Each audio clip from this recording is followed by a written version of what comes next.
Hey guys, so I wanted to show you what I've been doing. I've been making these quick, like direction videos for my kids and how to do like some of the assignments that are in the slides. I know, of course, they're still learning how to move around things and type on there. So I've been trying to make these quick little tutorials so that they watch it before they do the assignment. And I think it's been helping them a lot because I haven't really gotten too many questions from parents. And so all you do is, if you guys have Loom, this is in the App Store. If you don't have it, this is what I've been using to record the screen.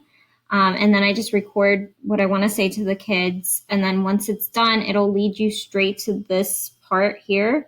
And all you do is click download, which I already have it downloaded now onto my computer here. And so you can download that into your Drive. So that's one way you could do it. You could put it into your Google Drive. That's what I've done in the past.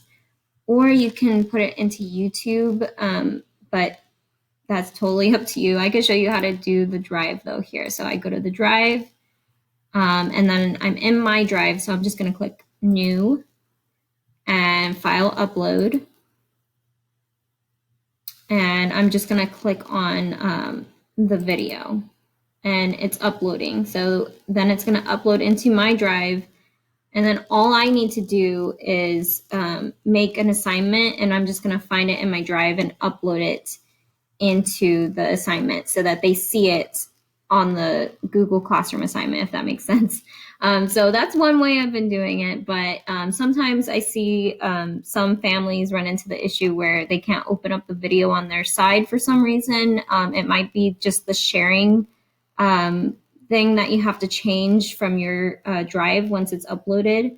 But I've also been putting it into YouTube every now and then, and you can change it to be a private video so that only the students with the link can see it, so that not everyone can see your videos, right? So I have my YouTube open up, and this is, of course, my school account. And so I just click create and then upload video. And then I'm just going to drag this over what I downloaded, and it's going to upload it. And since it's only about a 3-minute video, it's going to upload it really fast. And then you guys can change the title if you want. I'm also putting it into one of my playlists so that I can get to it quickly. So I'm going to put it under my Sharon Wells student videos to organize it. And then I'm going to say, yes, it's made for kids.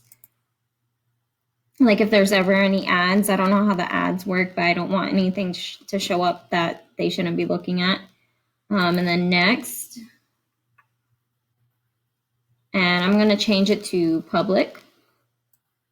But again, you can just do private. Only you and people you choose can watch your video. You could schedule it, but I'm not worrying about that because I'm just going to have them watch it on the day that the assignment is uploaded for them.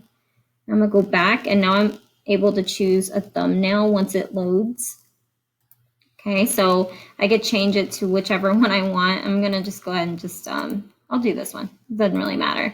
And next, and then I'm just going to publish.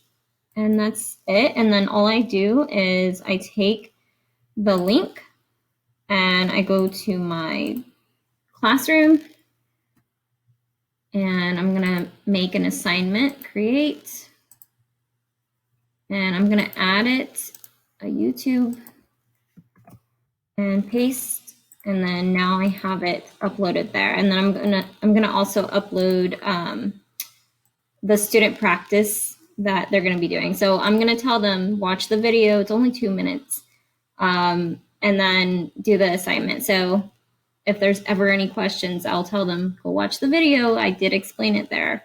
Of course, this is totally up to you guys if you want to make that quick little video of how to do something. I might end up doing this for science too, to kind of teach it a little more, and social studies as well. But yeah, I just wanted to share that with you guys. Let me know if you guys have any questions.